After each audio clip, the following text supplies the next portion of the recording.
جربت تسأل نفسك قبل كده هي ليه تقيلة على قلبك قوي كده؟ واحنا صغيرين كان أهلنا ومدرسينا يقولولنا نصلي، نسمع الكلام ونصلي، بس بنلاقي الصلاة تقيلة. بعدين نسمع درس لشيخ بيتكلم عن الصلاة وأهميتها وعقوبة اللي بيسيبها، فنسمع الكلام ونروح نصلي، بس برضو لسه تقيلة علينا. فنفتكر إنهم مش حاسين إحساسنا أو لأنهم كبار أو عندهم قدرة خاصة.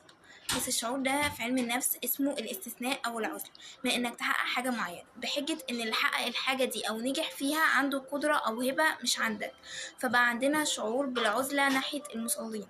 طب انتوا عارفين بداية الصلاة كانت إمتى؟ بداية الصلاة فرضت في ليلة الإسراء والمعراج تقريبا بعد 12 سنة من النبوة. وماذا ذلك؟